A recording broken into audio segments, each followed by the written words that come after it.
지영은 약 좀 챙겨드릴게요라며 달콤한 미소를 지었다.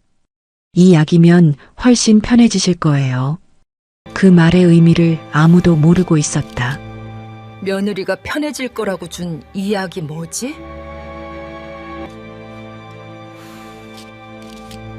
구독과 좋아요, 알림 설정은 영상 제작에 큰 힘이 됩니다. 사연 시작합니다. 아침 햇살이 거실로 비스듬히 들어왔다. 따뜻해야 할 빛은 이상하게도 차가웠고 그날의 공기는 평소보다 묘하게 무거웠다. 이정수는 식탁 앞에 앉아 있었다.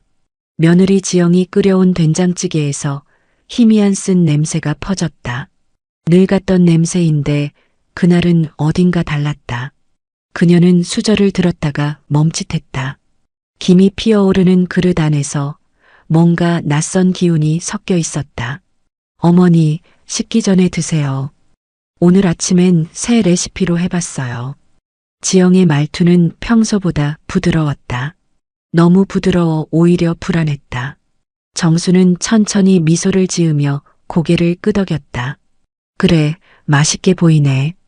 요즘 내 손맛이 더 좋아졌구나. 입속으로 퍼지는 쓴맛이 목구멍을 타고 내려갔다. 순간 숨이 막히는 듯한 기분이 스쳤다. 창문 밖으로는 참새 소리가 들려왔다. 어린 손녀 서윤이 책가방을 메고 나가기 전 식탁 아래에 앉아 발을 흔들고 있었다. 할머니, 이거 먹어요? 응, 윤희는 밥 다 먹었지? 어서 학교 가야지. 아이는 고개를 끄덕이더니 수저를 내려놓고 물을 한 모금 마셨다. 정수는 서윤이의 맑은 눈을 바라보며 순간적으로 마음이 녹는 듯했다. 하지만 동시에 몸이 점점 무거워지는 걸 느꼈다. 팔이 저릿했고 시야가 조금씩 흔들렸다. 식탁 위에 놓인 찌개가 서서히 흐릿하게 보였다. 지영아, 이거 이상하게 쓰네. 어머니, 입맛이 변하셨나 봐요. 요즘 날이 건조해서 그런가 봐요. 지영은 웃으며 국자를 들어 다시 찌개를 떠주었다. 그 표정엔 한 점의 흔들림도 없었다. 정수는 억지로 한 숟가락을 더 들었다. 그 순간 식탁 밑으로 떨어진 숟가락 소리가 방안을 울렸다. 몸이 갑자기 휘청하더니 의자가 뒤로 밀렸다. 서윤의 눈동자가 커지며 외쳤다. 할머니. 그녀는 바닥에 손을 짚으려 했지만 팔이 말을 듣지 않았다. 공기가 얇게 느껴졌고 귀 안에서 윙윙거리는 소리가 맴돌았다. 지영이 급히 달려와 팔을 붙잡았다. 어머니, 괜찮으세요? 어머님. 그러나 그 목소리의 떨림은 진심이라기보다 어딘가 준비된 연극처럼 들렸다. 정수는 며느리의 얼굴을 바라봤다. 눈썹이 미세하게 떨리고 있었다. 그 미묘한 떨림이 그녀의 마지막 의심을 확신으로 바꿨다. 숨이 가빠졌다. 목이 타는 듯이 뜨거웠다. 이게 뭐지 내가 지금? 눈앞이 하얗게 번졌다. 서윤이 울부짖으며 엄마를 부르자 지영은 침착하게 휴대폰을 집어들었다. 119죠? 네, 어머니가 갑자기 쓰러지셨어요. 숨이 가빠요. 지영은 울먹이는 목소리로 말했지만 눈빛은 이상할 만큼 고요했다. 앰뷸런스 사이렌이 멀리서 들려오기까지 단 몇 분. 정수는 바닥에 누운 채 희미하게 열려있는 창문을 바라봤다. 바람이 들어오고 커튼이 흔들렸다.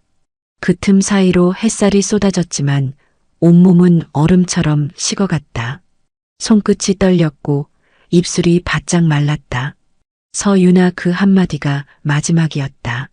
손녀의 눈물이 그녀의 손등 위로 떨어졌다. 작고 따뜻한 물방울이 식은 손 위에서 굴러내렸다. 지영은 허겁지겁 구급대원을 맞이하며 말했다. 아침부터 머리가 아프시다고 하시더니 갑자기 이렇게. 그 말에 구급대원은 짧게 고개를 끄덕였다. 정순의 몸이 들것에 실릴 때 서윤은 가방을 꼭 끌어안았다. 가방 속엔 늘 가지고 다니던 작은 은색 녹음기가 있었다. 그녀는 아무도 모르게 버튼을 눌렀다. 띡 하는 짧은 소리가 울렸다. 그리고 그 녹음기 안엔 몇 시간 전 부엌에서 들었던 한 문장이 고스란히 남아 있었다. 이 약이면 어머니는 곧 편해지실 거예요. 병원 응급실의 문이 닫히며 서윤은 멀어진 구급차를 바라봤다. 사이렌 소리가 멀어질수록 아이의 손은 더 세게 떨렸다. 그날 아침 식탁 위엔 찌개 한 그릇만 남았고 김은 서서히 식어갔다. 정순의 젓가락이 놓인 자리엔 아직 따뜻한 밥이 남아 있었다. 그 밥을 바라보던 서윤의 눈빛엔 공포와 슬픔이 동시에 섞여 있었다. 그날 이후 그 식탁은 아무도 앉지 않는 자리가 되었다. 병실에서 깨어난 정수는 희미하게 눈을 떴다. 곁엔 울고 있는 손녀와 창백한 얼굴로 앉아있는 며느리가 있었다. 어머니, 정신 드세요? 놀라셨어요. 정말 다행이에요. 지영은 손을 잡으며 애써 울먹였지만 그 손끝이 너무 차가웠다. 정수는 그 손을 바라보다가 힘없이 중얼거렸다.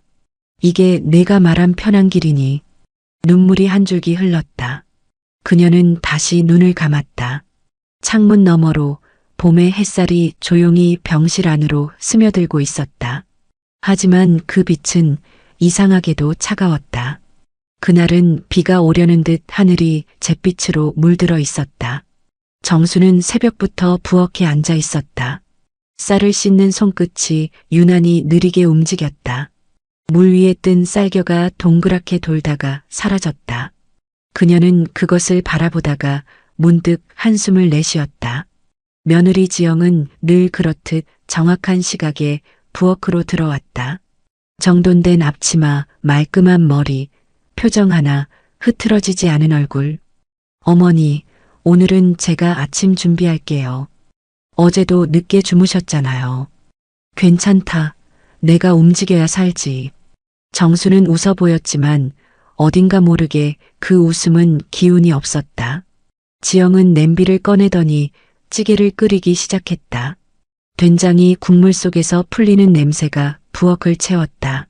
그런데 그 향 속에 뭔가 알 수 없는 쓴 냄새가 섞여 있었다. 정수는 조용히 냄새를 맡으며 물었다. 오늘은 새 된장이구나? 아, 예.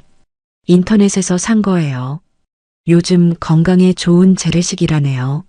지영은 그렇게 말하며 국자를 휘젓고 뒤돌아 서윤이 준비하는 모습을 바라봤다. 서윤은 식탁 위에 그림을 그리며 놀고 있었다. 할머니, 이거 봐요. 어제 학교에서 그린 거예요.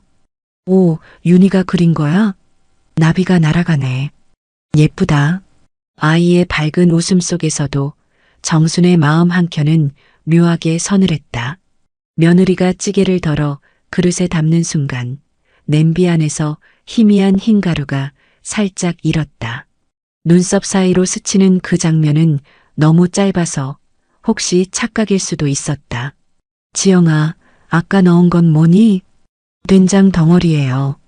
풀다가 흩어진 거예요. 정수는 그 말을 믿는 듯 고개를 끄덕였지만 머릿속에서는 뭔가 걸렸다. 지난주에도 비슷한 냄새가 났던 기억이 떠올랐다. 그때도 입안이 쓰고 머리가 멍했었다. 점심 무렵 이웃 박형수가 들렀다. 정순 씨, 얼굴이 왜 그래요? 어디 아파요? 그냥 피곤해서 그래요. 요즘 밥맛이 영 없네요. 지영 씨가 잘 챙겨드리잖아요. 그래도 병원 한 번은 가보세요. 그 말에 정수는 애써 웃어 보였지만 마음이 무겁게 내려앉았다. 저녁이 되자 지영은 다시 약을 내밀었다. 이거 어제 의사 선생님이 처방해 주신 거예요. 어머니, 잊지 말고 드셔야 해요. 작은 비닐봉투 안에 하얀 알약 2알이 들어 있었다. 이거 어디서 처방받았니? 아, 어제 마트 근처 약국이요. 요즘 어머니 불면증 심하시잖아요. 정수는 잠시 눈을 감았다. 약국 이름이 써 있는 봉투엔 글씨가 없었다. 단지 지영의 손글씨로 하루 2알 꼭 식후라고 적혀 있었다. 그녀는 약을 먹는 신용만 하고 몰래 서랍 안에 넣었다. 그러나 다음 날 아침 지영이 물었다. 어머니, 어제 약 다 드셨어요? 정수는 잠시 머뭇거리다 대답했다. 아, 응. 다 먹었지. 좋아요. 그럼 오늘도 2알 더 드세요. 그 말이 어쩐지 명령처럼 들렸다. 그날 밤 정수는 잠들지 못했다. 천장에 비치는 가로등 불빛이 하얗게 방을 비추고 있었다. 그 빛 속에서 그녀는 손을 들어 올려 보았다. 손끝이 미세하게 떨리고 있었다. 며느리가 가져온 약봉투는 여전히 서랍 안에 있었다. 그녀는 조용히 일어나 약봉투를 들고 나왔다. 서윤이 자고 있는 방으로 향했다. 유나, 자니? 할머니? 아이의 잠긴 목소리가 들렸다. 정수는 아이의 머리칼을 쓰다듬으며 낮게 말했다. 이 약 이상하지 않아? 약 냄새가 나요. 할머니 손에서. 그래, 너도 느꼈구나. 정순의 목소리는 떨렸지만 애써 미소를 지었다. 다음 날 서윤은 학교에서 친구에게 말했다. 우리 엄마는 할머니 약 타줘요. 건강해지라고. 순수한 말이었지만 그 대화를 들은 담임 선생님은 잠시 멈칫했다. 그래, 엄마가 약사야? 아니요. 그냥 엄마가 직접 약을 줘요. 선생님의 얼굴이 굳어졌다. 그러나 어린아이는 그 의미를 알지 못했다. 집으로 돌아온 서윤은 자신이 한 말이 문제였는지 불안했다. 엄마가 화를 낼까봐 문틈으로 부엌을 훔쳐봤다. 지영은 아무 말 없이 밥을 짓고 있었고 등 뒤로 부엌 선반에서 작은 유리병을 꺼냈다. 그 속엔 하얀 가루가 있었다. 지영은 그것을 조심스럽게 국물에 섞었다. 그리고 고개를 돌리며 낮게 말했다. 이제 좀 편해지셔야지. 서윤은 손에 들고 있던 인형을 꼭 쥐었다. 그 말이 무슨 뜻인지 정확히 알 수는 없었지만 가슴 한쪽이 서늘하게 식었다. 그날 밤 아이는 잠들지 못하고 불을 끈 방 안에서 혼자 중얼거렸다. 엄마가 무서워. 다음 날 아침 정수는 눈을 뜨자마자 거울을 봤다. 얼굴이 창백했다. 머리가 무겁고 손끝에 힘이 들어가지 않았다. 지영이 부엌에서 밥을 차리며 물었다. 어머니, 요즘 왜 이렇게 피곤해 보이세요? 그냥 잠이 잘 안 와서 그래. 그럴 땐 약 드셔야 해요. 제가 챙겨드릴게요. 그녀는 약통을 흔들며 미소를 지었다. 그 미소가 낯설게 보였다. 정수는 아무 말 없이 그 미소를 바라보았다. 그날 저녁 식탁 위엔 다시 된장찌개가 올라왔다. 찌개의 냄새는 어제보다 훨씬 진했다. 서윤은 조용히 수저를 들다 멈췄다. 엄마, 이거 냄새가 이상해요. 지영은 순간 눈빛이 흔들렸지만 곧 웃으며 말했다. 요즘 된장이 숙성돼서 그래요. 윤희는 예민하네. 아이는 아무 말 없이 찌개를 바라보다가 식탁 밑으로 떨어지는 국자의 그림자를 보았다. 그림자 속에서 엄마의 손이 미세하게 떨리고 있었다. 그날 밤 정수는 머리가 너무 아파 약봉투를 꺼냈다. 손가락이 약 하나를 집어 올렸다가 다시 내려놨다. 이건 그냥 약일까 아니면. 그녀는 입술을 깨물었다. 그리고 약봉투를 찬장 위에 올려놓았다. 바로 그 순간 부엌 문틈에서 작은 불빛이 깜빡였다. 서윤이 손에 쥔 작은 녹음기의 표시등이었다. 아이는 잠들지 않은 채 부엌 문틈새로 모든 걸 보고 있었다. 그의 눈동자에는 두려움이 그리고 알 수 없는 결심이 섞여 있었다. 할머니를 내가 지켜야 해. 그 어린 목소리가 어둠 속으로 흩어졌다. 그리고 그날 밤 세 사람의 운명은 이미 느리게 기울고 있었다. 그날 아침 부엌 창문으로 햇살이 스며들었다. 유리창에 맺힌 물방울들이 천천히 흘러내리며 바닥을 적셨다. 이정수는 창가에 서서 그 빛을 멍하니 바라보고 있었다. 몸이 이상했다. 평소처럼 일어났는데 다리에 힘이 들어가지 않았다. 머리가 무겁고 가슴이 답답했다. 손끝이 미세하게 떨렸고 손바닥엔 차가운 땀이 맺혔다. 아무래도 이건 단순한 피곤이 아니야. 그녀는 그렇게 생각하며 의자에 앉았다. 며느리 지영은 언제나처럼 평정한 얼굴로 아침을 준비하고 있었다. 어머니, 오늘은 미음으로 드실게요. 어제도 속이 불편하다고 하셨잖아요. 정수는 대답하지 않았다. 대신 지영의 손끝을 유심히 바라봤다. 그 손이 너무 익숙하면서도 어쩐지 낯설었다. 손끝의 움직임이 부드럽지만 일정했고 마치 오래 연습한 동작 같았다. 국을 휘저을 때마다 미세한 파우더 같은 가루가 공중으로 흩어졌다. 정수는 그 모습을 보고 심장이 쿵 내려앉는 걸 느꼈다. 지영아, 그건 뭐니? 영양제 가루예요. 요즘 유행하잖아요. 어머니 기운 나시라고요. 그래. 입에서는 그렇게 대답했지만 마음은 이미 불안으로 굳어 있었다. 그녀는 부엌 한 구석에 작은 찬장을 열었다. 며칠 전부터 숨겨둔 약봉투가 그대로 있었다. 하얀 봉투엔 아무 표시도 없고 병원 이름조차 없었다. 대신 며느리의 필체로 식후 2알 꼭 드세요라는 글씨만 남아 있었다. 글씨가 너무 단정해서 오히려 서늘했다. 약이 아니라 무슨 주문 같네. 정수는 손끝으로 그 글자를 따라 쓸어내렸다. 그때 문틈 사이로 작은 그림자가 움직였다. 서윤이었다. 아이는 가방을 메고 문가에서 할머니를 바라보고 있었다. 할머니, 학교 가요. 그래, 유나. 조심히 다녀와.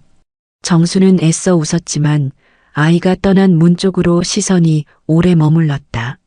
그 작은 발소리가 멀어질수록 집안의 공기가 점점 차가워졌다. 그날 오후 정수는 약봉투를 들고 근처 보건소로 향했다. 무겁게 열리는 유리문 뒤로 흰 가운을 입은 직원이 다가왔다. 어르신, 도와드릴까요? 이 약 좀 봐주실래요? 어디서 받은 건데 성분이 궁금해서요.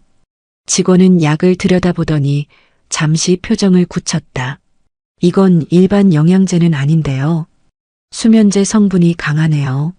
장기 복용하시면 위험할 수도 있어요. 수면제요? 네. 이런 건 꼭 의사 처방이 필요해요. 어디서 구하신 거죠? 정수는 대답하지 못했다. 목이 꽉 막힌 듯 아무 소리도 나오지 않았다. 집으로 돌아오는 길, 바람이 세차게 불었다. 눈물이 저절로 흘렀다. 내가 의심했던 게 사실일까? 정말 그 아이의 엄마가 나를 해치려는 걸까? 그 생각만으로도 심장이 쿵쿵 울렸다. 그러나 곧 고개를 저었다. 아니야. 지영이가 그럴 리 없어. 내가 괜히 늙어서 예민해진 거야. 하지만 그 믿음은 오래가지 않았다. 저녁이 되자 지영이 다정한 목소리로 불렀다. 어머니, 식사하세요. 식탁엔 부드럽게 익은 미음이 놓여 있었다. 김이 피어오르는 그릇 속에서 희미하게 약 냄새가 섞여 있었다. 정수는 수저를 들었다가 내려놓았다. 오늘은 좀 속이 안 좋아서. 어머니, 그래도 조금은 드셔야 해요. 힘내셔야죠. 지영은 직접 숟가락을 떠서 정순에게 건넸다. 정수는 떨리는 손으로 그 숟가락을 받아들었다. 이걸 먹으면 어떻게 될까? 하지만 눈앞의 며느리 표정은 너무나 평온했다. 결국 한 입을 삼켰다. 입안에 퍼지는 쓴맛. 그리고 알 수 없는 무게감. 식사 후 정수는 방에 들어가 서랍을 열었다. 서윤이 며칠 전 생일 선물로 준 녹음기가 그 안에 있었다. 할머니, 이거 소리 다 담을 수 있어요. 그때 아이의 맑은 웃음이 떠올랐다. 정수는 그 녹음기를 손에 쥐며 낮게 중얼거렸다. 그래, 소리를 담을 수 있다면 진실도 담을 수 있겠지. 그날 밤 부엌에선 조용한 소리가 들렸다. 냄비가 달그락거리고 유리병이 부딪히는 미묘한 소리. 정수는 이불 속에서 녹음기의 버튼을 눌렀다. 띡 하는 작은 소리와 함께 붉은 불빛이 켜졌다.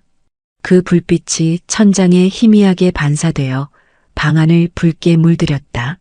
잠시 후 문틈 사이로 며느리의 목소리가 흘러들었다. 이 약이면 어머니는 곧 편해지실 거예요. 순간 숨이 멎는 듯했다. 정수는 눈을 크게 떴다. 그 말이 귓속에서 메아리처럼 울렸다. 편해진다는 게 무슨 뜻일까? 그녀는 더 이상 잠들 수 없었다. 새벽이 되자 서윤이께서 방으로 들어왔다. 할머니, 또 잠 안 주무셨어요? 응, 그냥 생각이 많아서.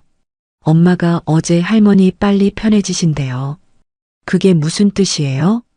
정수는 아이를 꼭 안았다. 그건 어른들 말이야. 윤희는 신경 쓰지 말아라. 그러나 아이의 눈빛이 마음에 남았다. 다음 날 지영은 병원에 다녀온다며 외출했다. 정수는 그 틈을 타부엌으로 향했다. 찬장 위 하얀 유리병 2개가 가지런히 놓여 있었다. 그 안에는 알 수 없는 분말이 담겨 있었다. 뚜껑을 열자 코끝이 싸하게 찔렀다. 그리고 작은 메모지가 하나 붙어 있었다. 어머니 약 식후. 그 필체가 지영의 것이었다. 그녀는 두려움에 병을 다시 닫았다. 심장이 너무 빨리 뛰었다. 그 순간 문이 덜컥 열렸다. 어머니, 뭐 하세요? 지영이 돌아온 것이다. 정수는 놀란 얼굴로 병을 숨겼다. 그냥 반찬 꺼내려다가 이 병은 제 건데요. 손대시면 안 돼요. 지영의 말투는 차갑고 단호했다. 정수는 고개를 숙였다. 그날 밤 정수는 다시 녹음기를 꺼냈다. 그리고 속삭이듯 말했다. 이 녹음기야, 제발 진실을 지켜줘. 그녀는 잠시 후 녹음 버튼을 눌렀다. 이제는 확실히 느껴졌다. 이 집안에선 뭔가가 천천히 무너지고 있었다. 다음 날 서윤은 몰래 부엌 문틈에서 엄마를 지켜봤다. 엄마는 전화기를 붙들고 낮은 목소리로 말했다. 등기 이전 1달 안에 끝내주세요. 어머니 건강이 그리 오래는 네, 알겠습니다. 아이는 숨을 죽였다. 그 목소리가 녹음기 안으로 스며들었다. 버튼 위에 올린 손가락이 차가웠다. 그날 밤 잠든 할머니 곁에서 서윤은 속삭였다. 할머니, 걱정 마세요. 제가 다 녹음했어요. 정수는 잠든 척 눈을 감고 있었다. 그 말이 마음속 깊이 파고들었다. 아이에게 이런 짐을 지우다니. 눈가에 눈물이 맺혔다. 밖에서는 바람이 불었고 녹음기의 작은 불빛이 깜빡였다. 그 불빛은 마치 심장처럼 천천히 살아있는 것처럼 보였다. 그리고 그 불빛 속에서 한 가정의 비밀이 조용히 기록되고 있었다. 밤 공기가 차가웠다. 창문 틈새로 들어오는 바람이 커튼을 흔들며 방 안의 공기를 뒤섞었다. 서윤은 조심스레 침대 밑에서 은색 녹음기를 꺼냈다. 조그마한 손 안에 쏙 들어오는 낡은 기기였다. 할머니가 잠든 걸 확인한 아이는 조용히 불빛을 가렸다. 지금 들어도 될까? 손끝이 떨렸다. 그러나 마음 한쪽에서는 들어야 한다는 목소리가 작게 울리고 있었다. 그건 단순한 호기심이 아니라 무언가를 지켜야 한다는 불안한 본능이었다. 녹음기의 재생 버튼이 눌렸다. 딸깍 하는 소리와 함께 낮고 탁한 목소리가 흘러나왔다. 이 약이면 어머니는 곧 편해지실 거예요. 그 뒤로 들리는 국자 부딪히는 소리, 찻잔 닿는 소리, 그리고 묘한 정적. 다음 순간 또 다른 목소리가 이어졌다. 병원 가봤자 소용없어. 그냥 자연스럽게 가셔야 해. 목소리는 분명 엄마였다. 서윤은 손으로 입을 막았다. 숨이 막혔다. 그녀는 잠시 녹음을 멈추고 방안을 둘러봤다. 할머니는 조용히 자고 있었다. 가느다란 숨결이 귓가에 닿았다.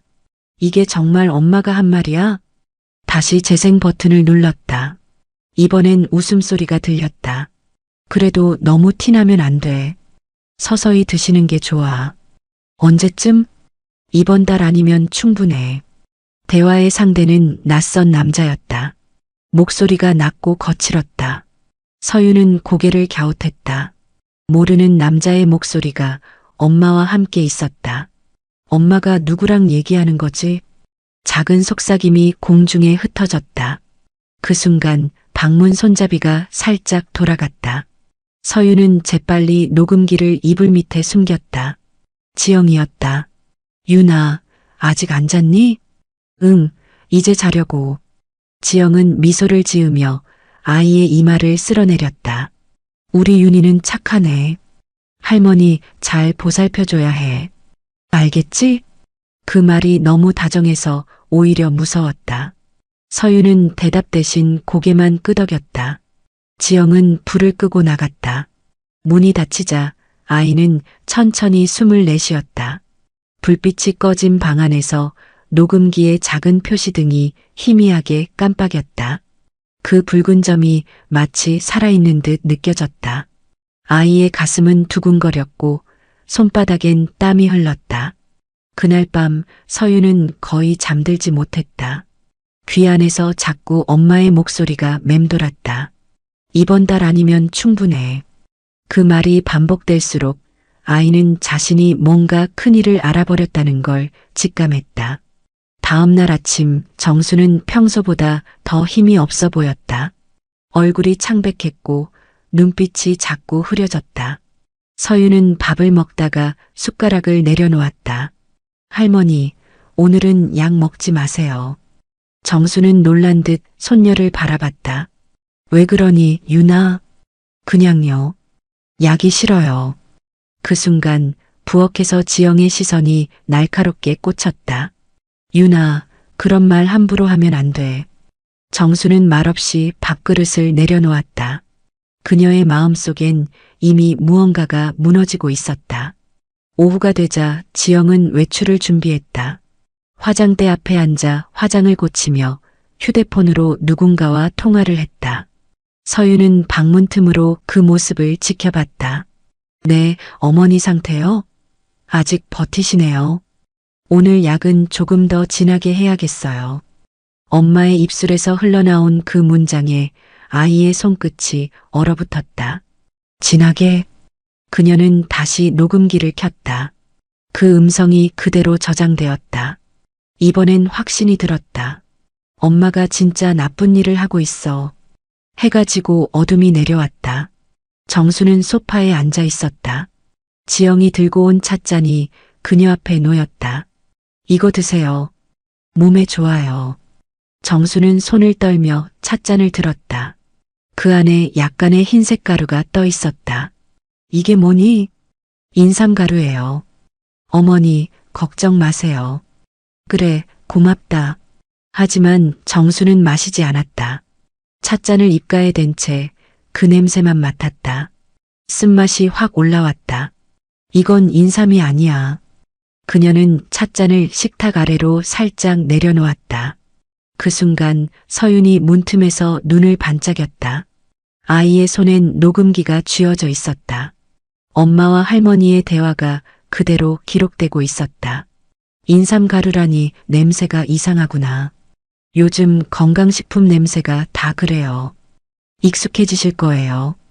지영은 여전히 부드럽게 웃었다. 그러나 그 미소 뒤의 그림자가 점점 짙어지고 있었다. 밤이 되자 서유는 할머니에게 다가왔다. 할머니, 저 이거 들었어요. 뭘 말이니? 엄마가 약 얘기하는 거요. 그리고 남자랑 통화하는 것도요. 정수는 놀라 아이의 어깨를 감쌌다. 유나, 그건 어른들 일일 수도 있어. 그럼 왜 할머니가 아파요? 짧은 질문에 정수는 대답하지 못했다. 입술이 떨렸고 눈시울이 붉어졌다. 그날 밤 정수는 녹음기를 손에 쥔 채 잠들지 못했다. 재생 버튼을 눌러보았다. 지영의 목소리가 방 안을 가득 채웠다. 등기 이전 서류 이번 주 안에 처리돼야 해요. 그 한마디가 가슴을 찔렀다. 결국 이게 다 집 때문이구나. 정수는 눈을 감았다. 평생 가족을 위해 지켜온 그 집, 추억이 고스란히 깃든 그 공간이 이제는 자신을 죽음으로 몰고 가는 이유가 되어 있었다. 이튿날 새벽 서윤은 책상 앞에 앉아 녹음기를 열어보았다. 작은 은색 바디 안에서 메모리 칩을 꺼냈다. 그녀는 아빠 사진 옆에 그것을 조용히 올려두었다. 아빠, 엄마가 이상해요. 근데 할머니를 제가 지켜드릴게요. 아이의 목소리는 떨렸지만 단단했다. 그건 어린아이의 결심이었고 동시에 용기의 시작이었다. 그 시각 부엌에서는 지영이 또다시 유리병을 꺼내고 있었다. 창문 밖으로 달빛이 들어와 그녀의 얼굴을 비췄다. 그 표정엔 피곤함과 냉정함이 동시에 섞여 있었다. 이제 얼마 안 남았어. 조금만 더. 그녀의 낮은 속삭임이 공중에 흩어졌다. 그러나 그녀는 몰랐다. 그 모든 소리가 작은 녹음기 안에 고스란히 담기고 있다는 사실을. 그날 밤 정수는 꿈을 꾸었다. 넓은 들판 위에서 서윤이 자신을 부르고 있었다. 할머니, 여기로 와요. 그 소리에 발을 옮기려는데 땅속에서 누군가의 손이 자신을 붙잡았다. 그 손은 차가웠다. 눈을 뜨자 눈물 한 줄기가 볼을 타고 흘러내렸다. 그녀는 곧장 방 구석의 녹음기를 향해 손을 뻗었다. 이제 이걸 들려줘야겠구나. 그녀는 아이를 깨우지 않은 채 새벽 첫 기차 소리를 들으며 창문을 열었다. 바람이 들어왔고 녹음기의 붉은 불빛이 다시 켜졌다. 그 소리 안에는 진실이 그리고 목숨이 달려 있었다. 새벽부터 비가 내렸다. 처마 끝에 고인 빗물이 뚝뚝 떨어지며 돌계단을 적셨다. 이정수는 문 앞에 앉아 그 소리를 듣고 있었다. 비 내리는 소리가 이렇게 외롭게 느껴진 건 처음이었다. 며칠 전부터 몸이 나른했고 머리가 무겁게 짓눌리는 기분이었다. 무릎도 손가락도 시큰거렸다. 나이가 들어서 그렇겠지. 그녀는 그렇게 스스로를 위로했지만 마음 한켠엔 지워지지 않는 의심이 들끓고 있었다. 며느리 지영은 평소보다 더 친절했다. 매일같이 따뜻한 죽을 끓이고 수건을 새로 갈아주며 웃는 얼굴로 말을 걸었다. 그런데 그 웃음이 낯설었다. 너무 완벽해서 불안하구나. 정수는 속으로 그렇게 중얼거렸다. 어머니, 오늘은 죽에 홍삼 가루를 좀 넣었어요. 기운 나실 거예요. 그래, 고맙다. 그런데 요즘은 왜 이렇게 신경을 써주니? 그야 어머니가 제게 가족이니까요. 가족이 아프면 제가 돌봐야죠. 그 말이 따뜻하게 들려야 하는데 이상하게 차갑게 울렸다. 정수는 그 말을 곱씹으며 고개를 끄덕였다. 그래, 가족이지 가족이니까. 그러나 손녀 서윤의 얼굴은 다르게 굳어 있었다. 아이의 눈빛에는 두려움과 불안이 섞여 있었다. 할머니, 약 먹지 마세요. 유나, 또 그 얘기니? 엄마가 할머니 약에 뭘 넣었어요. 정수는 숨을 멈췄다. 아이는 손에 쥔 녹음기를 내밀었다. 이거 들어보세요. 녹음기에서 흘러나오는 목소리는 명확했다. 이 약이면 어머니는 곧 편해지실 거예요. 정수는 입술을 꽉 물었다. 말없이 아이를 끌어안았다. 그녀의 눈가엔 눈물이 맺혔다. 유나, 이런 건 우리만 알고 있자. 아직은 말하지 말자. 알겠니? 왜요? 할머니 아프잖아요. 엄마도 아플 거야. 마음이 아프니까 그런 거야. 정수는 그렇게 말했지만 그 말이 스스로에게 위로가 되지 않았다. 그날 오후 이웃 박형수가 문을 두드렸다. 정순 씨 괜찮아요? 요즘 얼굴이 왜 그래요? 별일 없어요. 그냥 몸이 좀 피곤해서요. 박형수는 한참 정순을 바라보다가 낮은 목소리로 말했다. 며느리가 어쩐지 요 며칠 행동이 이상하던데요. 이상하다니요? 마트에서 보니까 약을 많이 사더라고요. 영양제라기엔 너무 종류가 많던데. 정수는 대답하지 못했다. 손에 쥔 차잔이 덜덜 떨렸다. 박형수가 돌아간 뒤 그녀는 부엌으로 향했다. 찬장을 열자 낯선 병들이 가지런히 놓여 있었다. 비타민, 칼슘, 홍삼가루라는 이름이 적혀 있었지만 라벨이 모두 새 것이었다. 그리고 그 옆에는 흰색의 무표시 병이 하나 더 있었다. 뚜껑을 열자 알 수 없는 냄새가 올라왔다. 금속이 탄 듯한 쌉싸름한 냄새. 정수는 본능적으로 병을 닫았다. 그때 문 뒤에서 발소리가 들렸다. 어머니, 뭐 하세요? 지영의 목소리가 문틈을 파고들었다. 아, 그냥 청소 좀 하려고. 그 병은 제가 쓰는 거예요. 함부로 건드리시면 안 돼요. 지영은 미소를 지었지만 눈빛은 얼음처럼 차가웠다. 그녀는 병을 들고 나가며 문을 닫았다. 문이 닫히자 정순의 숨이 가빠졌다. 이젠 확신해야 하나 아니면 아직 믿어야 하나. 평생을 같이 산 가족이었다. 남편을 잃고도 아들 잃은 며느리를 안아주며 함께 울던 세월이 있었다. 그런데 그 손이 지금 자신을 해하려는 손이라면 그녀는 도무지 믿을 수 없었다. 하지만 몸은 이미 알고 있었다. 며느리의 손이 닿을 때마다 심장이 떨렸다. 그날 밤 정수는 다시 녹음기를 켰다. 이번엔 자신의 목소리를 남겼다.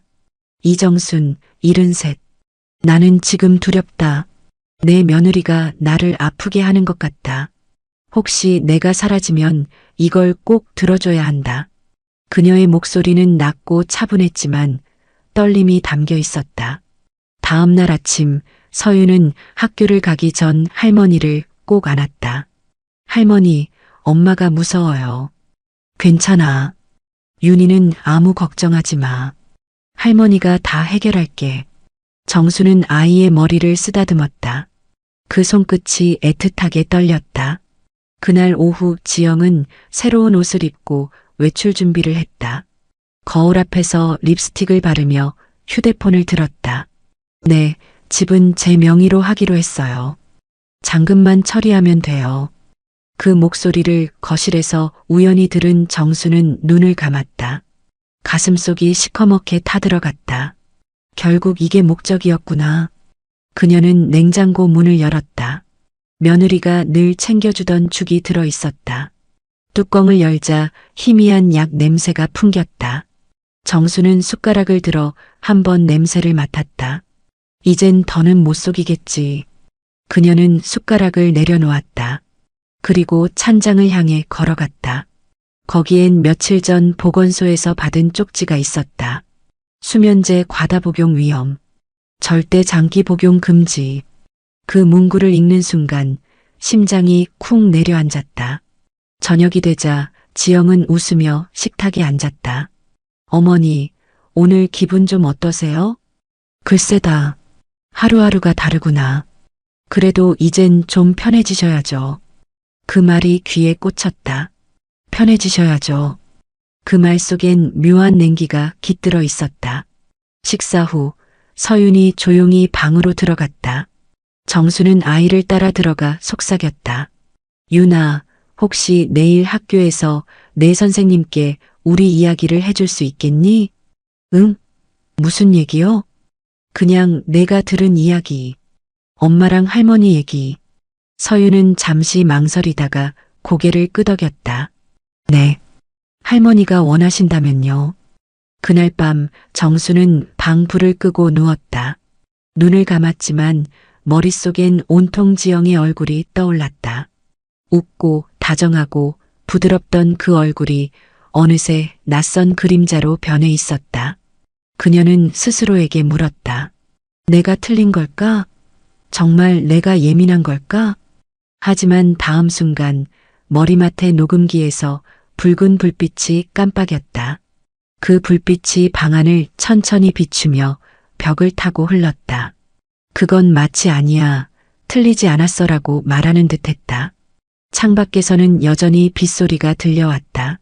그 소리 위로 며느리의 웃음소리가 겹쳐졌다. 정수는 이불 속에서 손을 꼭 쥐었다. 이젠 믿음이 아니라 증거가 필요하구나. 그녀는 녹음기를 가슴에 안았다. 그것만이 자신을 지켜줄 유일한 증언이었다. 하루 종일 흐린 하늘이었다. 햇빛이 들지 않아 집안은 낮인데도 어둑했고 바람 한 줄기조차 움직이지 않는 정적 속에서 이정수는 마치 폭풍 전의 정원을 지키는 사람처럼 앉아 있었다. 그녀의 앞에는 차가운 죽 한 그릇이 놓여 있었다. 식은 밥 냄새가 코끝을 스쳤지만 젓가락은 움직이지 않았다. 한 입이라도 삼키면 그 속에 담긴 의도가 목을 타고 들어올 것 같았다. 이젠 이 밥상 위의 음식조차 무섭구나. 그녀는 그렇게 생각하며 눈을 감았다. 며느리 지영은 평소보다 차분했다. 아침부터 청소기를 돌리고 세탁기를 2번이나 돌린 뒤 창문을 열어 환기까지 시켰다. 어머니, 오늘은 좀 상쾌하지 않으세요? 그 말투엔 진심과 연기가 교묘히 섞여 있었다. 정수는 답하지 않았다. 대신 천천히 의자에서 일어나 거실 창문으로 걸어갔다. 밖은 여전히 잿빛이었고 멀리에서 천둥 소리가 들려왔다. 오늘이 그날일지도 모르겠다. 그녀는 그렇게 생각하며 두 손을 맞잡았다. 몸속 어딘가에서 서늘한 예감이 피어올랐다.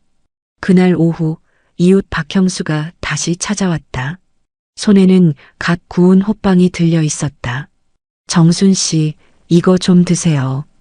얼굴이 많이 상했어요. 형수 씨, 요즘은 밥 냄새만 맡아도 속이 울렁거려요. 며느리가 챙겨주는 약 때문 아니에요? 정수는 고개를 끄덕이지도 부정하지도 못했다. 그저 입술만 떨렸다. 박형수는 조용히 앉아 그녀의 손을 잡았다. 그 집 뭔가 이상해요. 냄새도 그렇고 지영 씨가 요즘 사람들 피하더라고요. 설마요, 그럴 리가 없어요. 정순의 목소리가 흔들렸다. 그녀는 평생 가족을 믿었다. 그 믿음이 이제는 칼끝처럼 자신을 찌르고 있었다. 박형수가 돌아간 뒤 거실에는 다시 고요가 찾아왔다. 그 고요가 오히려 무서웠다. 지영이 부엌에서 쟁반을 들고 나왔다. 어머니, 약 드세요. 오늘은 꼭 드셔야 해요. 오늘은 좀 나중에 먹을게. 안 돼요. 의사 선생님이 시간 꼭 맞춰서 드시랬어요. 지영의 목소리가 조금 높아졌다. 정수는 살짝 미소 지으며 말했다. 그래, 내가 시키는 대로 할게. 잠시만. 그녀는 약을 받아 손에 쥐었지만 삼키지 않았다. 그대로 입속에 넣는 신용만 하고 물컵을 비웠다. 잘하셨어요. 이러다 금방 좋아지실 거예요. 지영은 만족한 듯 웃었다. 정수는 고개를 끄덕이며 방으로 들어왔다. 문을 닫자마자 손바닥을 펼쳤다. 그 안엔 약 2알이 그대로 있었다. 작은 알갱이 하나하나가 마치 흉기로 보였다. 이걸로 내가 죽을 수도 있겠구나. 그녀는 약을 봉지에 싸서 서랍 깊숙이 숨겼다. 그리고 그 옆에 있던 녹음기를 꺼냈다. 오늘도 기록해야겠구나. 그녀는 낮은 목소리로 중얼거렸다. 오늘은 며느리가 약을 더 권했다. 이 약이 나를 살릴지 죽일지 모르겠다. 하지만 나는 끝까지 버틸 거다. 녹음기의 불빛이 깜빡이며 붉게 방안을 물들였다. 그 시각 서윤은 학교에서 돌아오고 있었다. 빗방울이 떨어지기 시작했고 아이는 가방을 머리 위로 올렸다. 집 앞에 다다랐을 때 창문 사이로 보이는 엄마의 모습이 보였다. 지영은 전화기를 귀에 대고 있었다. 오늘 중으로 서류 준비 끝내야 해요. 네. 어머니 상태가 심해서 이번 주 안엔 가능할지도 몰라요. 서윤은 걸음을 멈췄다. 비가 얼굴을 때렸지만 몸이 굳어버린 듯 움직일 수 없었다. 그녀는 조용히 문 앞에 섰다. 이제 정말 할머니가 위험해. 그날 저녁 비가 거세게 내렸다. 천둥 소리가 울릴 때마다 창문이 덜컹거렸다. 식탁 위엔 다시 죽 한 그릇이 놓였다. 지영은 무표정한 얼굴로 숟가락을 건넸다. 어머니, 오늘은 꼭 드셔야 해요. 정수는 손을 떨며 숟가락을 잡았다. 그 순간 문이 벌컥 열렸다. 서윤이 젖은 머리로 들어왔다. 엄마, 그거 하지 마요. 윤아, 왜 그래? 엄마가 할머니 아프게 하고 있잖아요. 순간 공기가 얼어붙었다. 정순의 숟가락이 바닥에 떨어졌다. 지영의 표정이 일그러졌다. 무슨 소리를 하는 거야, 유나? 내가 다 들었어요. 엄마가 약 타는 거. 그게 무슨 말도 안 되는 소리야. 지영이 고함을 질렀다. 그러나 아이의 눈빛은 흔들리지 않았다. 녹음기에도 있어요. 서윤은 가방을 열어 녹음기를 꺼냈다. 지영의 얼굴이 하얗게 질렸다. 정수는 눈을 크게 떴다. 유나, 그만해. 그건, 할머니, 이제 숨기면 안 돼요. 아이의 목소리는 떨렸지만 단호했다. 지영은 떨리는 손으로 녹음기를 빼앗으려 했다. 그거 이리 줘. 하지만 아이는 뒤로 물러섰다. 안 돼요. 이건 진실이에요. 천둥 소리가 터지며 집안이 번쩍였다. 지영의 얼굴이 그 번개에 잠시 비쳤다. 그 표정엔 두려움과 분노가 동시에 섞여 있었다. 정수는 숨을 고르며 말했다. 지영아, 정말 이게 다 뭐니? 지영은 대답하지 못했다. 몇 초간의 침묵이 이어졌다. 그 짧은 순간이 한 세월처럼 길게 느껴졌다. 비가 창문을 세차게 때렸고 천둥이 또 울렸다. 지영은 그제야 힘없이 의자에 앉았다. 손으로 얼굴을 감싸며 낮게 말했다. 이젠 아무 의미도 없어요. 다 끝났어요. 그 목소리엔 체념이 묻어 있었다. 정수는 녹음기를 손에 쥐었다. 작은 기계에서 미약한 진동이 느껴졌다. 그 떨림은 마치 심장 박동 같았다. 그녀는 조용히 속삭였다. 이건 우리 모두의 목소리를 담고 있구나. 살기 위해, 진실을 지키기 위해 남겨진 소리.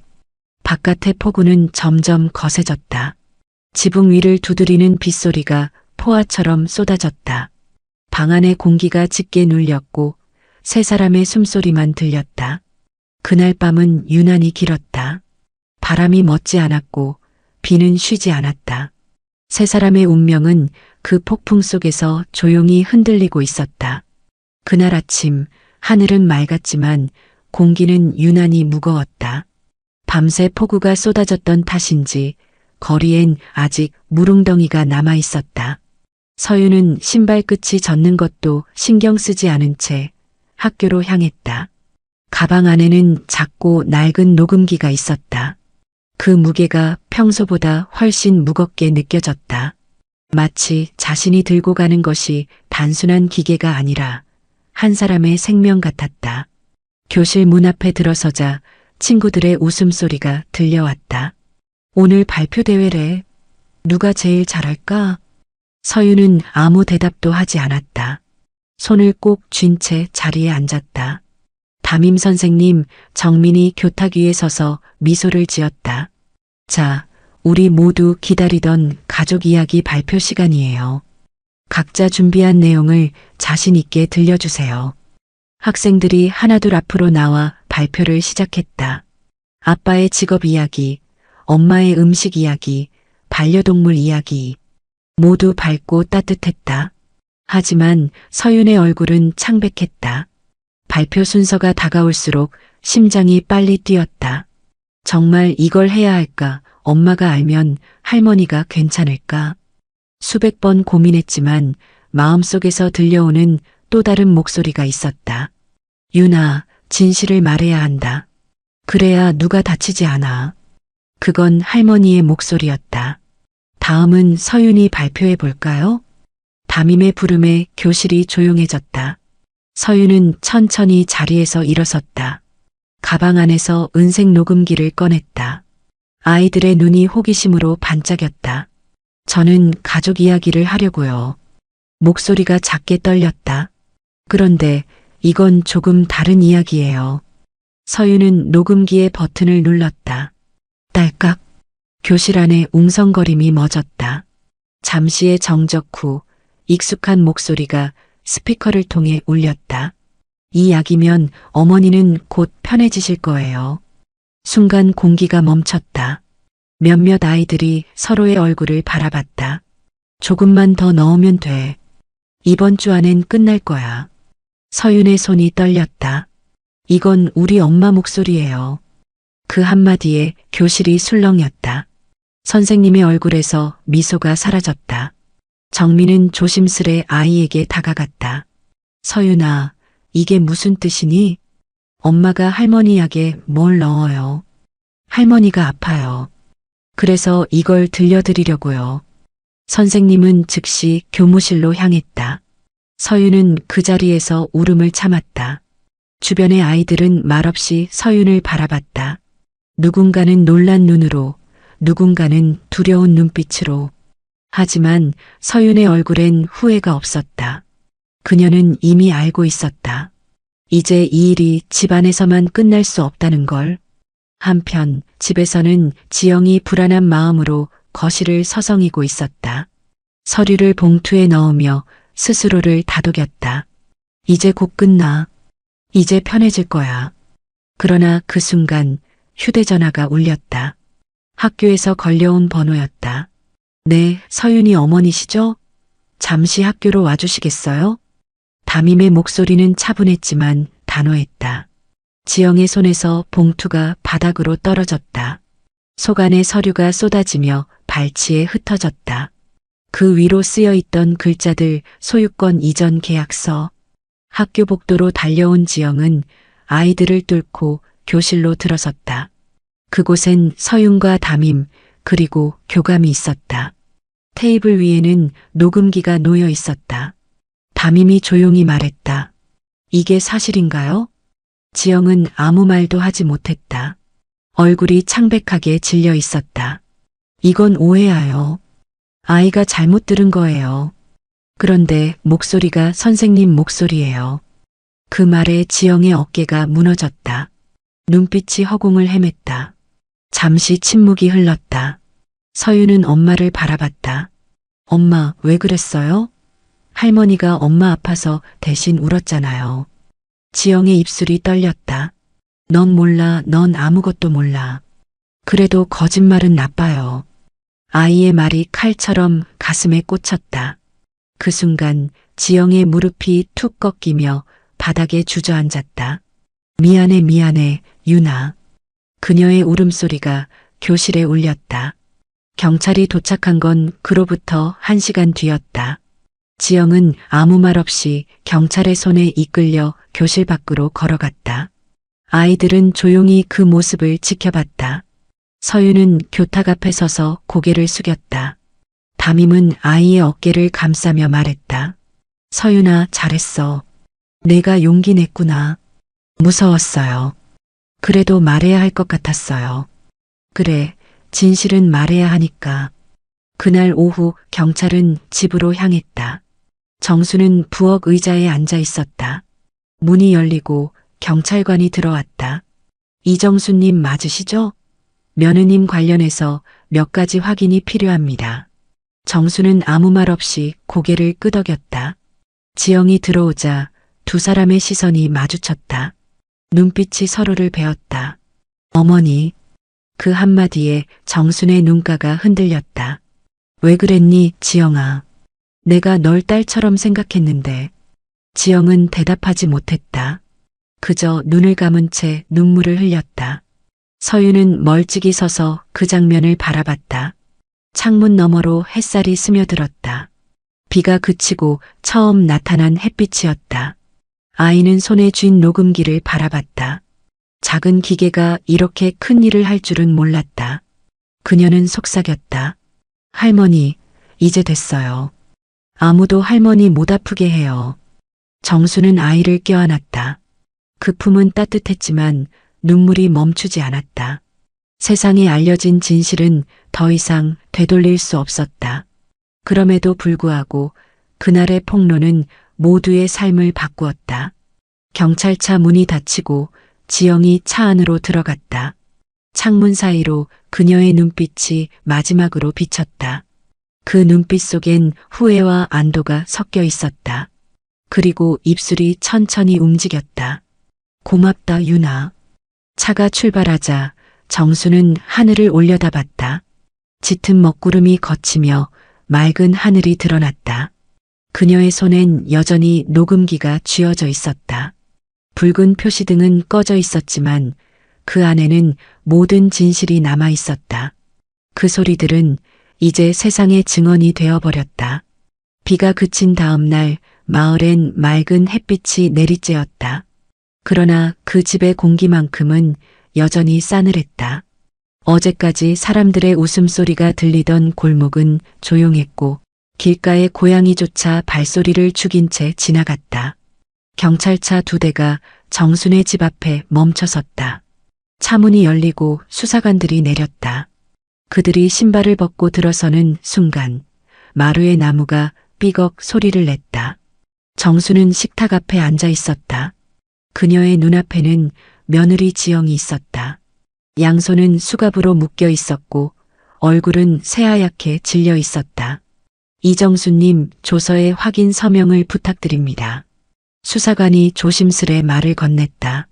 정수는 떨리는 손으로 펜을 들었다.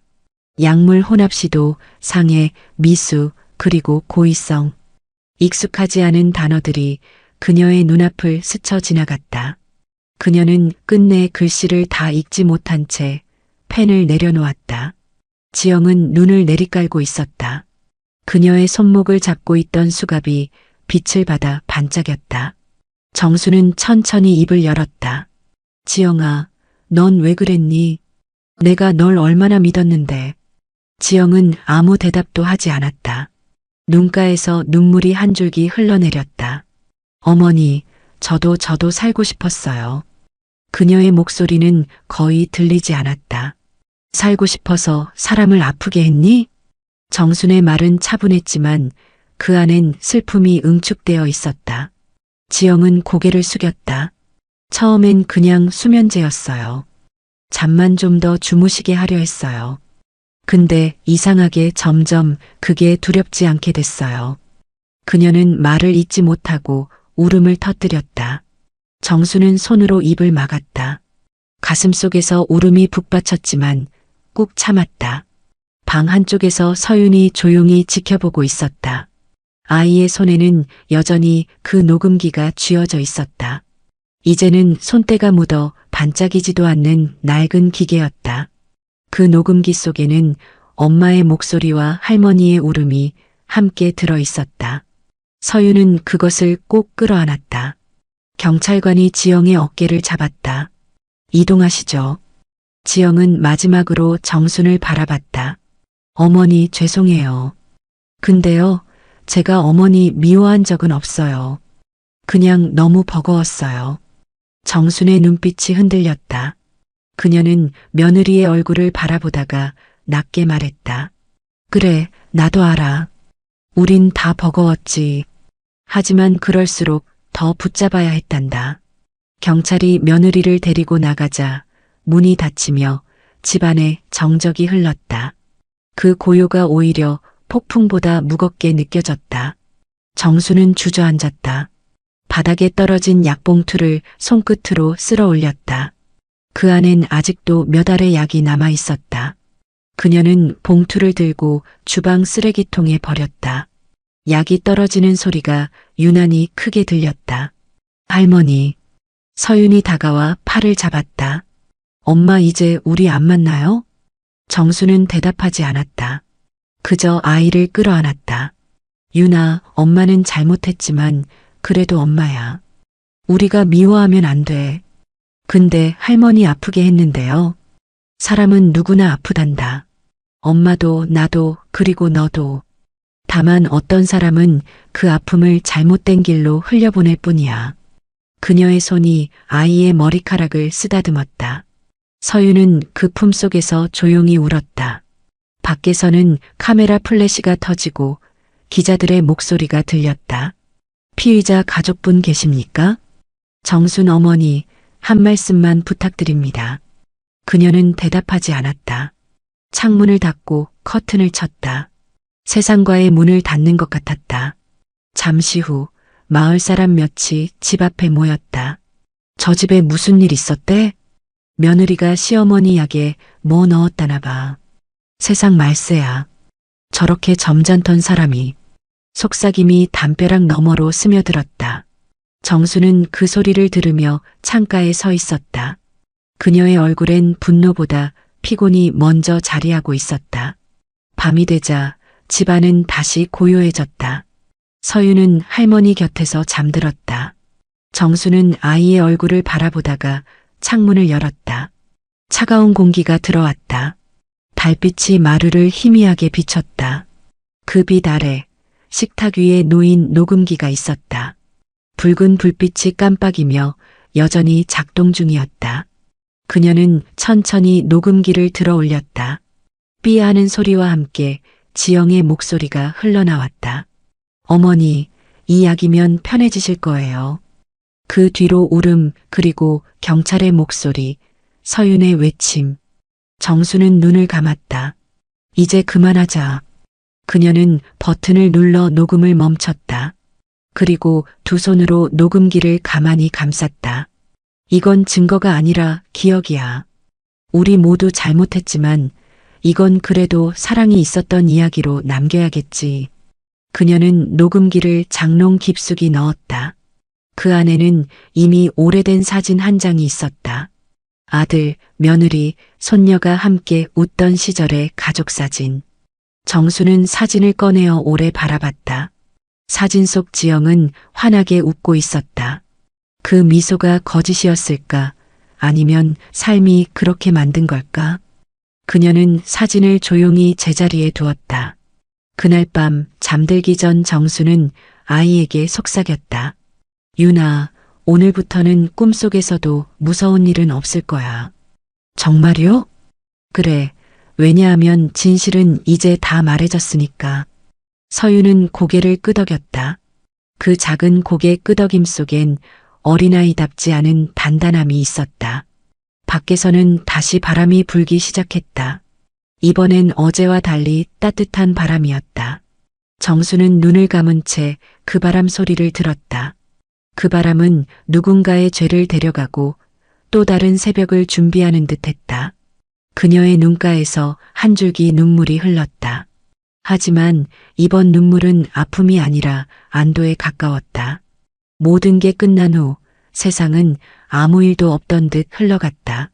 그렇지만 정순의 마음속에는 아직 폭풍의 잔향이 남아 있었다. 도시의 공기는 너무 차가웠고 사람들의 시선은 유난히 날카로웠다. 며느리의 이름이 뉴스에 오르내릴 때마다 그녀의 심장은 또 한 번 무너져 내리는 듯했다. 며칠 뒤 정수는 서윤의 손을 잡고 서울을 떠났다. 기차 안창 밖으로 도심의 불빛이 멀어지고 논밭과 산이 차례로 지나갔다. 할머니, 우리 어디 가요? 바람이 조용한 곳으로. 거기 가면 아무도 우리한테 묻지 않을 거야. 아이의 손이 작고 따뜻했다. 그 손이 유일하게 자신을 붙잡아주는 생의 끈 같았다. 도착한 곳은 충북의 작은 마을이었다. 산과 들이 맞닿은 골짜기 끝, 돌담으로 둘러싸인 낡은 흙집 한 채가 그들의 새보금자리가 되었다. 마당엔 잡초가 무성했고 벽에는 오래된 시간의 흔적이 비바람에 닳아 있었다. 그러나 이상하게도 그 낡음이 마음을 편하게 했다. 여기가 우리 집이에요? 그래, 이제부터는 그렇단다. 정수는 아이의 머리를 쓰다듬으며 미소를 지었다. 밤이 되자 별이 쏟아질 듯한 하늘이 펼쳐졌다. 도시에선 볼 수 없던 고요였다. 벌레 소리와 바람 소리만이 그들의 밤을 채웠다. 정수는 작은 스탠드를 켜고 손에 쥔 녹음기를 바라봤다. 이제는 습관처럼 손끝이 그 표면을 쓸어내렸다. 그 안에는 아직도 모든 진실이 담겨 있었다. 이제 그만 꺼내야겠지. 그녀는 혼잣말을 했다. 하지만 서유는 여전히 그 녹음기를 곁에 두었다. 아이는 잠들기 전마다 할머니의 노랫소리를 녹음했다. 할머니, 이건 무서운 소리 대신 예쁜 노래로 채워야 해요. 정수는 웃었다. 그래, 이번엔 무섭지 않은 목소리만 남기자. 그녀의 목소리가 녹음기에 들어가며 방 안을 따뜻하게 채웠다.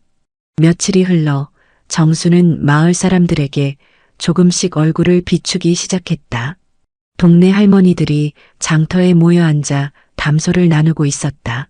새로 이사 온 분이시죠? 예, 아이 하나랑 같이 왔어요. 손녀구먼. 애가 참 얌전하네. 정수는 오랜만에 누군가의 따뜻한 말을 들었다.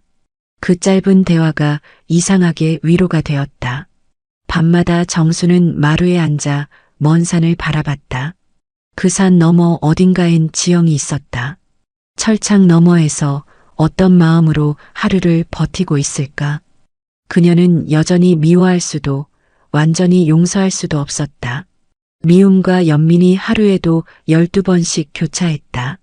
지영아, 내가 그때 나를 죽이려 했던 게 아니라 그저 내 삶이 무너져서 그랬던 거면. 그래도 나는 너를 미워하진 않으마. 그녀의 중얼거림이 바람에 섞여 산 너머로 흩어졌다. 서유는 학교에 전학을 갔다. 새 학교에서는 아무도 그 아이의 과거를 묻지 않았다. 우리 반에 새 친구 왔어요. 안녕하세요. 저는 서윤이에요. 아이의 밝은 인사에 친구들이 환하게 웃었다. 정수는 그 모습을 복도 끝에서 바라봤다. 이 아이라도 행복해야 한다. 그래야 우리가 살아온 모든 고통이 의미가 있겠지. 저녁이면 둘은 함께 밭으로 나가 풀을 뽑고 늦은 밤이면 라디오를 들으며 조용히 이야기를 나눴다. 할머니, 이제 엄마는 언제 나와요? 정수는 잠시 멈췄다가 조용히 대답했다. 조금만 더 지나면 그곳에서도 하늘이 보일 거야. 그럼 내 엄마도 언젠간 깨닫겠지. 뭐려? 사람은 누구나 잘못을 저지를 수 있지만 진심으로 후회하면 그걸로 다시 시작할 수 있다는 걸. 그날 밤 정수는 아이가 잠든 뒤에도 쉽게 잠들지 못했다. 창문 밖에서 들려오는 바람 소리가 낯설지 않았다. 그 소리엔 묘한 평화가 깃들어 있었다. 이제 조금씩 잊어도 되겠지. 그녀는 이불 속에서 녹음기를 꺼내 들었다. 그리고 재생 버튼을 눌렀다. 이 약이면 어머니는 곧 편해지실 거예요. 엄마, 그거 하지 마요. 유나, 그건. 잠시 후 할머니의 노래가 이어졌다. 꽃이 피면 봄이 오고 봄이 오면 다시 웃는다. 그 목소리가 흘러나오자 정수는 눈을 감았다. 슬픔이 아닌 묘한 따뜻함이 가슴을 채웠다. 그건 단순한 기억이 아니라 살아남은 사람의 노래였다. 그녀는 천천히 숨을 고르며 속삭였다. 이젠 괜찮아. 다 지나갔으니까. 다음 날 아침 햇살이 유난히 부드러웠다. 서윤이 문을 열고 나와 하늘을 올려다봤다. 할머니, 봄이에요. 정수는 마당 한가운데 서서 그 말을 들었다. 봄이라니 참 오랜만이었다. 꽃이 핀 가지 위로 새가 앉아 노래를 부르고 있었다. 그 소리가 녹음기보다 더 생생하게 마음속에 새겨졌다. 정수는 아이의 손을 잡고 마당을 걸었다. 유나, 우리 이제 무서운 이야기는 다 잊자. 응, 대신 예쁜 이야기로 채워요. 그래. 사람은 잊을 수 없을 때 새로운 이야기를 써야 한단다. 그녀의 말에 아이가 환하게 웃었다. 그 웃음소리가 마당에 가득 퍼졌다. 그날 저녁 정수는 마지막으로 녹음기의 전원을 껐다. 이제 정말 쉬어도 되겠지. 그녀는 녹음기를 서랍 안에 넣으며 조용히 덧붙였다. 고맙다. 너 덕분에 우리가 살았다. 창밖에는 노을이 깔리고 마당에는 봄 냄새가 퍼졌다. 그 향기 속에서 정수는 처음으로 마음 깊이 평화를 느꼈다. 세상은 여전히 복잡했지만 그녀의 하루는 조금씩 고요해지고 있었다. 봄은 생각보다 빨리 찾아왔다. 마당가에 복숭아꽃이 피어 있었고 새들이 지붕 위에서 짧게 울었다. 하얗고 분홍빛이 섞인 꽃잎들이 바람에 흩날리며 마치 새로 태어나는 계절이 세상에 인사하는 듯했다. 정수는 아침마다 그 꽃잎을 바라보며 차를 끓였다. 작은 흙집 안엔 이제 어둠 대신 햇살이 머물렀다. 식탁 위에는 서윤이 그린 그림이 붙어 있었다. 노랗게 웃는 태양 아래 할머니와 손녀가 손을 잡고 있었다. 그림 한쪽에는 서툰 글씨로 이렇게 적혀 있었다. 우리 집에는 봄이 와요. 그날 아침 서유는 숙제를 들고 할머니에게 다가왔다. 할머니, 이번 학교 과제가 편지 쓰기래요. 편지? 응. 가족에게 쓰는 편지래요. 누구한테 쓸까 하다가 아이의 말끝이 조금 망설임으로 이어졌다. 엄마한테 쓸래요. 정수는 잠시 손을 멈췄다. 찻잔에서 김이 올라와 창가로 흩어졌다. 그래, 쓰렴. 편지는 마음을 다듬는 거야. 말로는 안 되는 이야기도 글로는 전해지니까. 서유는 책상 앞에 앉아 연필을 들었다. 한참 동안 아무 말도 하지 않았다. 종이 위엔 하얀 여백만 남았다. 그녀는 천천히 연필을 움직였다. 엄마에게, 나 이제 무섭지 않아요. 할머니랑 시골에 와서 매일 밥 먹고 웃어요. 봄꽃도 피고 바람 냄새도 좋아요. 근데 엄마가 없는 건 아직 조금 슬퍼요. 그래도 엄마 미워하지 않을게요.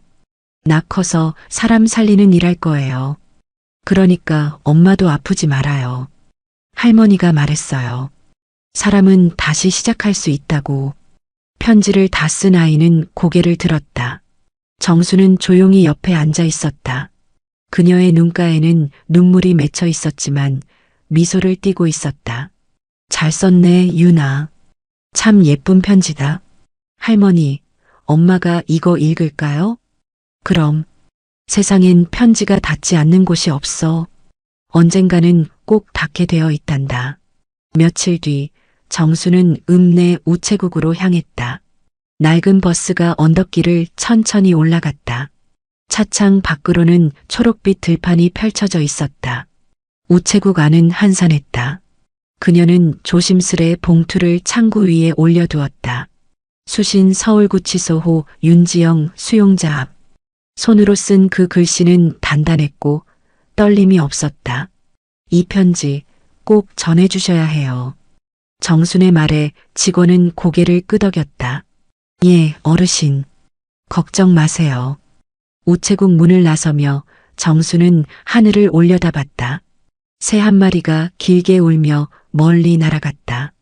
그 모습이 어쩐지 자유로워 보였다. 며칠 뒤 그 편지는 지영의 손에 닿았다.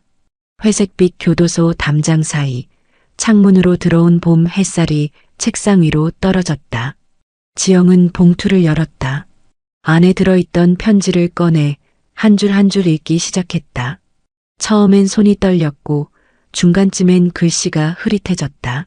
마지막 문장에 다다랐을 땐 눈물이 종이 위로 떨어졌다. 사람은 다시 시작할 수 있다고. 그 문장은 지영의 심장을 세게 쳤다.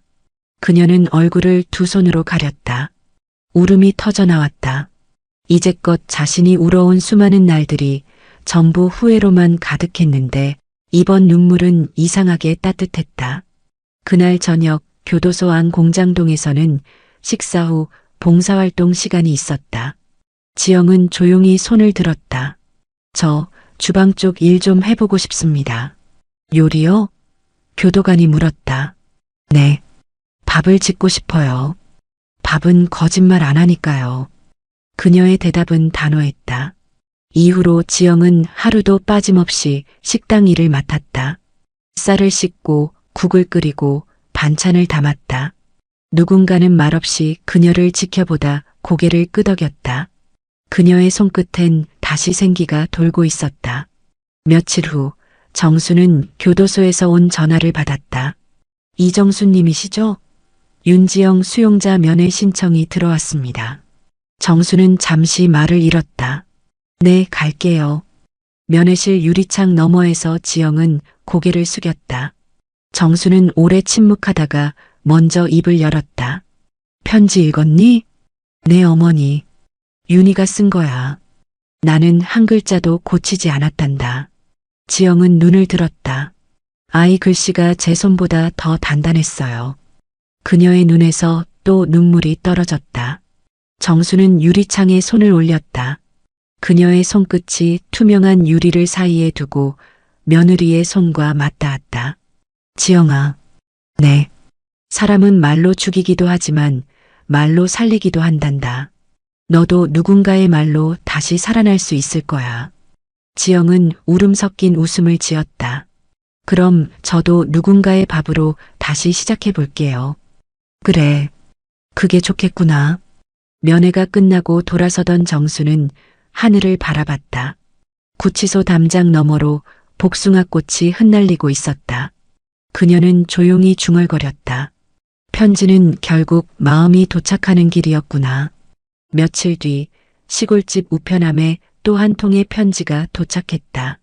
정수는 그 봉투를 조심스레 열었다. 어머니, 밥을 짓기 시작했어요. 뜨거운 김이 얼굴에 닿으면 윤희의 웃음이 떠올라요. 그 애가 저를 살렸어요. 언젠가 다시 밥상 앞에서 세 식구가 마주 앉을 수 있기를 바랍니다. 편지를 다 읽고 나서 정수는 웃었다. 그리고 창문 밖을 바라봤다. 저 멀리 밭에는 서윤이 꽃씨를 심고 있었다. 아이의 머리 위로 봄바람이 불고 그 바람이 편지의 향기와 섞여 마당 가득 퍼졌다. 정수는 조용히 말했다. 그래, 이제 우리 집에도 진짜 봄이 오는구나. 여름이 오기 전 그들은 새로운 집으로 옮겼다. 산 아래 마을에서도 조금 떨어진 들판이 넓게 펼쳐진 자리에 햇빛이 하루 종일 머무는 조용한 집이었다. 지붕은 새로 얹었고 벽은 누렇게 칠해졌다. 문을 열면 바로 마당이 있고 그 안엔 서윤이 심어놓은 해바라기가 고개를 내밀고 있었다. 정수는 이사한 첫날 아침 마당을 한 바퀴 돌며 흙을 밟았다. 발바닥으로 전해지는 단단한 감촉이 마음을 진정시켰다. 윤아, 이 집은 우리 손으로 다시 시작하는 집이야. 우리 손으로요? 그래. 아무도 해주지 않아도 우리가 꾸려야 하는 집이지. 서윤은 고개를 끄덕이며 창문을 열었다. 햇살이 실내로 스며들며 오래된 가구 위에 내려앉았다. 그녀들은 벽을 닫고 먼지를 털고 새 커튼을 달았다. 작은 부엌엔 냄비 하나와 밥솥 하나뿐이었지만 그 안에서 끓여내는 밥 냄새는 세상 그 어떤 향보다 따뜻했다. 정수는 밥을 지으며 중얼거렸다. 지영이가 밥 냄새 좋아했는데 그녀는 잠시 말을 멈췄다. 그리고 숟가락으로 밥을 고루 저으며 덧붙였다. 이 냄새는 사람 마음을 풀게 하지. 점심이 되자 아이가 뛰어왔다. 할머니, 학교에서 친구들이 제일 먼저 놀러 오기로 했어요. 그래, 아이들이랑 많이 웃어. 웃음이 많아야 집이 밝아지는 법이야. 정수는 미소를 지었다. 그 얼굴엔 오랜 세월의 흔적이 남아 있었지만 그 주름 사이로 햇빛이 스며드는 듯했다. 아이들은 그날 오후 집으로 놀러 왔다. 그들은 마당에서 공을 던지고 나무 그늘 아래서 아이스크림을 먹었다. 서유는 친구들에게 말했다. 이 집은 새 집이에요. 근데 진짜 새 건물은 아니에요. 할머니랑 제가 새 마음으로 만든 새 집이에요. 아이들이 고개를 끄덕이며 웃었다. 정수는 부엌 창문 너머로 그 모습을 바라보았다. 그 웃음소리가 마치 새들의 지저김처럼 들렸다. 저녁이 되어 아이들이 돌아가자 집안엔 다시 두 사람만 남았다. 정수는 마루에 앉아 서윤의 머리를 빗겨주었다. 할머니, 엄마는 오늘 뭐 하고 있을까요? 아마도 밥을 짓고 있을 거야. 지금은 다른 사람들을 위해 짓겠지만 언젠가는 다시 우리를 위해 짓게 되겠지. 그럼 그때 이 밥상에 같이 앉아요. 그래, 그러자. 그녀는 아이의 머리를 쓰다듬으며 웃었다. 밤이 되자 집안은 고요했다. 창밖에서는 개구리 소리가 들려왔고 바람이 커튼을 살짝 흔들었다. 정수는 불을 끄고 방 안에 앉았다. 벽에는 오래된 시계가 느릿하게 움직이고 있었다. 그 소리가 어쩐지 위로처럼 느껴졌다. 시간이 이렇게 흘러가는 거구나. 그녀는 혼잣말을 했다. 이제는 매일이 무섭지 않았다. 시간이 더 이상 적이 아니라 친구처럼 느껴졌다. 며칠 뒤 우체국에서 작은 소포가 도착했다. 보낸 사람은 윤지영. 정수는 봉투를 열었다. 안에는 작은 종이약과 편지 한 장이 들어 있었다. 어머니, 새집 잘 지으셨나요?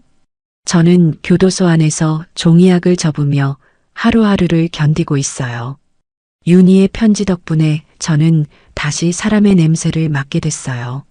언젠가 새로 만든 손으로 다시 밥을 짓고 싶습니다. 편지를 다 읽고 나서 정수는 창문을 열었다. 햇살이 들어왔다. 그녀는 작은 종이약을 창가에 걸었다.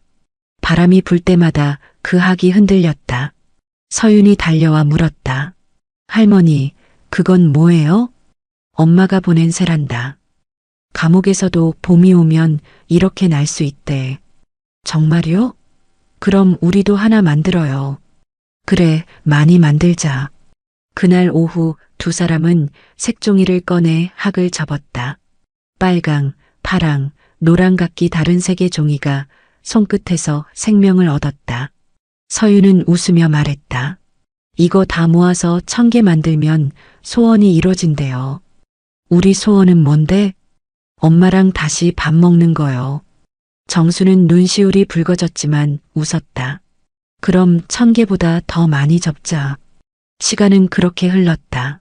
집안엔 점점 종이약이 늘어갔다. 천장에도 벽에도 문 앞에도 수많은 작은 새들이 매달려 흔들렸다. 그 집은 이제 진짜로 새 집이 되었다. 바람이 불 때마다 종이약들이 일제히 흔들리며 마치 봄이 노래하는 듯한 소리를 냈다. 정수는 그 소리를 들으며 속삭였다. 이 집은 이제 우리 모두의 집이야. 죄를 지은 사람도, 용서한 사람도, 사랑한 사람도 다 함께 숨쉬는 집. 밤이 깊어지자 서윤이 잠에서 깨어 속삭였다. 할머니, 새들이 노래하는 것 같아요. 응, 저건 종이약이야. 근데 저 노래는 진짜 새보다 더 아름답단다. 그녀는 아이의 이마에 입을 맞췄다. 밖에서는 달이 떠 있었다. 새집의 마당 위로 달빛이 내려앉았다. 그 빛 아래에서 종이약들이 천천히 흔들렸다. 그 흔들림 속에서 과거의 상처는 조금씩 희미해지고 있었다. 정수는 조용히 눈을 감았다. 이제 남은 건 기다림뿐이구나. 그녀의 얼굴에는 평온한 미소가 번졌다. 가을이 깊어갈 무렵 새집의 해바라기들은 고개를 숙였다. 잎은 노랗게 말라 있었지만 씨앗이 단단히 익어 있었다. 정수는 마당을 쓸며 그 모습을 바라봤다. 유나, 이제 이 해바라기도 엄마 닮았네. 왜요? 처음엔 쨍쨍하게 피어 있다가 이제는 고개를 숙이고 있잖니. 그게 부끄러워서가 아니라 다음 계절을 준비하는 거래. 서윤은 할머니 옆에 서서 빗자루를 잡았다. 그럼 우리도 다음 계절 준비해요. 그래야겠지. 정수는 고개를 끄덕였다. 그날 밤 공기가 유난히 선선했다. 창문을 닫으려던 정수는 문득 서랍을 열었다. 오래전 그 은색 녹음기가 그 자리에 있었다. 먼지가 앉아 있었지만 붉은 버튼은 여전히 선명했다. 그녀는 천천히 그것을 꺼냈다. 손끝이 약간 떨렸다. 이제 마지막으로 켜야겠구나. 그녀는 혼잣말을 했다. 방 안은 고요했다. 서윤은 이미 잠들어 있었다. 정수는 스탠드를 켜고 녹음기를 가만히 눌렀다. 띡 하는 익숙한 소리. 붉은 불빛이 다시 살아났다. 그녀의 목소리가 천천히 방 안을 채웠다. 이정순, 74. 지금은 평화롭다. 나는 살아남았다. 하지만 그게 용서의 끝은 아니다. 사람을 용서한다는 건 잊는 게 아니라 그 사람을 다시 기억 속에 넣어주는 일이란다. 그녀는 잠시 말을 멈췄다. 바람이 커튼을 살짝 흔들었다. 그 바람이 마치 오래된 친구처럼 다정하게 느껴졌다. 윤지영, 내 며느리야. 내가 저지른 일은 절대 작지 않았다. 하지만 나는 내가 두려웠다는 걸 안다. 삶이 널 그렇게 몰았겠지. 그럼에도 불구하고 나는 너를 미워하지 않는다. 미움으로는 그 어떤 집도 지을 수 없으니까. 그녀의 목소리는 점점 부드러워졌다. 말 한마디마다 지난 세월의 무게가 실려 있었다. 사람은 결국 말로 남는구나. 그녀는 혼잣말을 했다. 그 말조차 녹음기에 담겼다. 그리고 유나, 내가 처음 녹음기를 들고 와서 무서운 소리 대신 예쁜 노래로 채우자고 했을 때 할머니는 그 말이 세상에서 제일 아름답다고 생각했다. 그래서 이건 할머니의 마지막 녹음이야.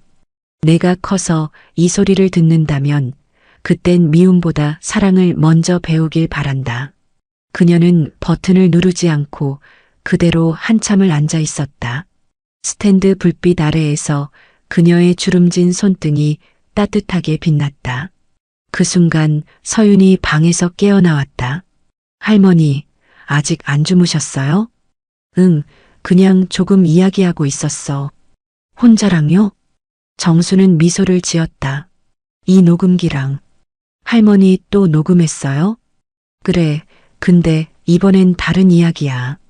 무서운 것도 아니고 슬픈 것도 아니야. 그럼 무슨 이야기예요? 사랑 이야기지. 아이의 눈동자가 반짝였다. 그럼 저도 들어요. 안 돼. 이건 윤희가 조금 더 자라서 들어야 한단다. 왜요? 사랑이란 건 너무 어린 마음에 담기엔 조금 커서. 서윤은 아쉬운 표정을 지었다. 그럼 나중에 꼭 들려줘요. 그래.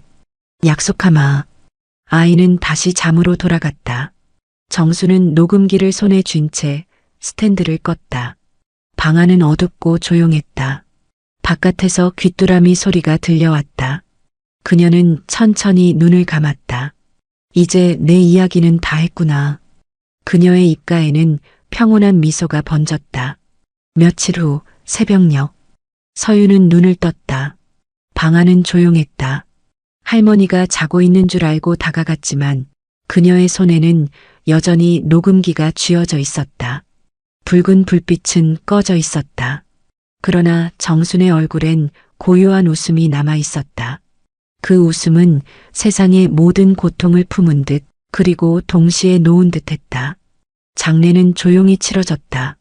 마을 사람 몇 명과 학교 선생님, 그리고 아이 몇이 다녀갔다. 서윤은 흰 국화를 들고 있었다. 그녀의 눈엔 눈물이 맺혀 있었지만 울지 않았다. 할머니는 이제 쉬는 거예요. 이제 제가 할머니 대신 녹음할게요. 그 말은 너무나 또렷했다. 며칠 후 서윤은 방으로 들어와 녹음기를 꺼냈다. 전원을 켜자 희미한 소리가 들렸다. 사랑이란 건 미움을 건너야 도착한단다. 그 목소리가 방 안에 퍼졌다. 아이의 눈에서 눈물이 흘렀다. 그녀는 작게 속삭였다. 할머니, 저 이제 알겠어요. 이건 무서운 기계가 아니라 마음을 담는 상자였네요. 그녀는 버튼을 눌렀다. 할머니, 저 윤이에요. 오늘은 새집 마당에 해바라기 씨를 심었어요. 엄마가 나중에 오면 같이 보려고요.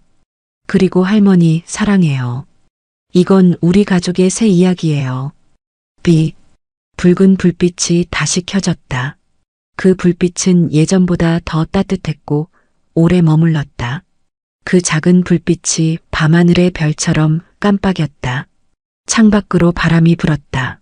종이약들이 흔들리며 부딪히는 소리가 잔잔하게 울렸다. 그 소리마저 녹음기 안에 스며드는 듯했다. 그녀는 창문을 열었다. 할머니, 오늘 바람이 예뻐요. 이건 꼭 들려드리고 싶어요. 바람이 아이의 머리카락을 흔들었다. 녹음기 불빛은 그 바람 속에서도 꺼지지 않았다. 그날 밤 별들이 유난히 많았다. 새집의 지붕 위로 달빛이 쏟아지고 그 아래에서 아이는 녹음기를 품에 안고 잠이 들었다.